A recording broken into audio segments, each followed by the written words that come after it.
confidence, whilst it takes a little time for others to develop confidence as they develop from children into adults. But there will be times when your confidence takes a knock, right? It's common to feel like you wish your confidence was better. While other things that are out of control may impact your confidence, such as other people, it's important to know which things you are in control of and how you can prevent yourself from destroying your own confidence. So, here are 9 habits that are destroying your confidence.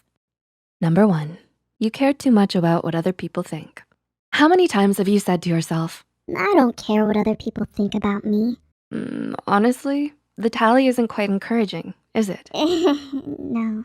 That's okay. It's common to care about what other people think, especially if we're trying to impress them.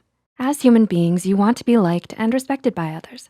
However, when you value other people's thinking and opinion above your own and change your behavior to reflect what you think others want to see, you're doing more harm than good for yourself.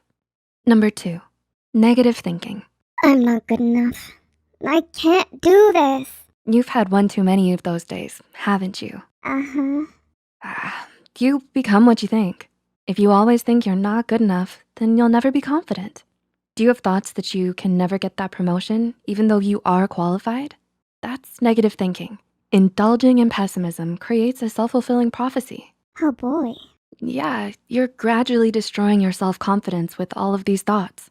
Reframing those negative thoughts to say, I am good enough to get this job and I need to show my skills, can reinforce a more positive mindset. It's crucial to focus on what you can do instead of worrying about the outcomes that you can't control. Number 3, social media living. Do you compare your lifestyle with your friends on social media? Or how many times have you thought that your social media life is better than your own life? The pretty pictures people paint on social media, as we know, are not always as they appear to be. If you consistently find yourself comparing yourself to others and living in your own version of reality and only putting out what you want the world to see, then you may notice that this has an impact on your confidence in the real world. Once you start to understand that this is not what everyday lives are like, then you should start to feel more grounded. Number 4, self-deprecating talk. When you diminish what you do, you're taking shots at your self-confidence. If every time you speak in a personal or professional setting and you say that you're not that great, you're diminishing your worth and value. When you're constantly communicating that you're not that great, it's bound to make you feel less than confident. Writer C.S. Lewis once said, humility is not thinking less of yourself, but it's thinking of yourself less.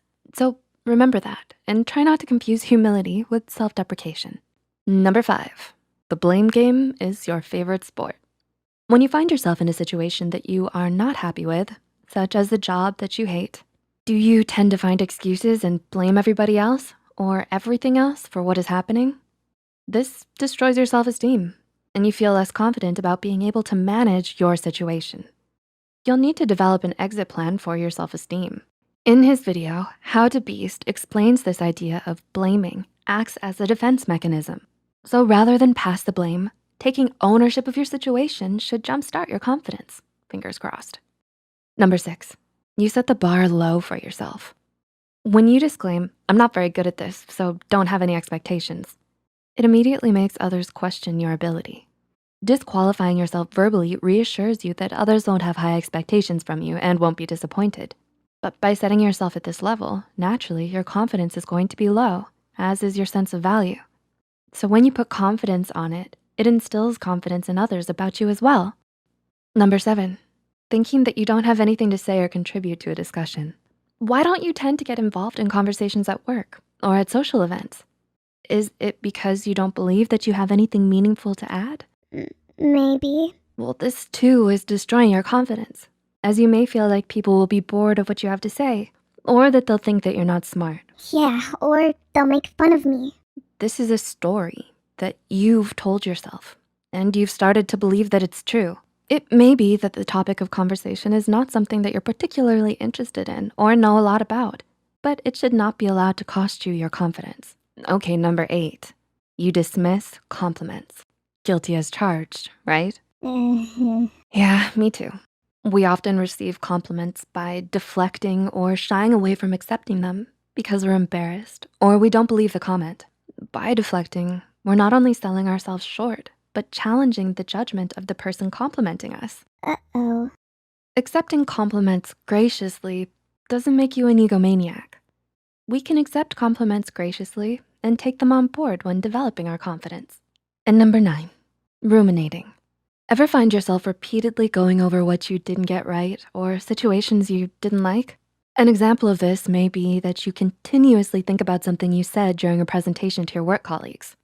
Rumination is taking thinking to another dimension altogether.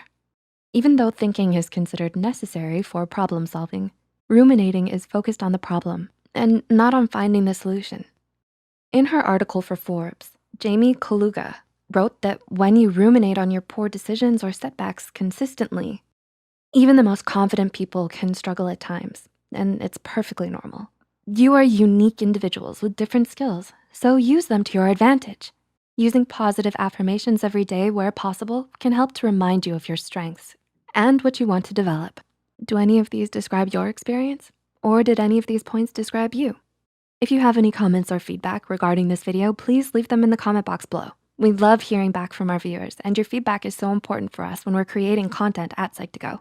If you found this video helpful, be sure to hit the like button and share it with those out there diminishing their confidence due to their own habits. Don't forget to subscribe to Psych2Go and hit the notification bell for more.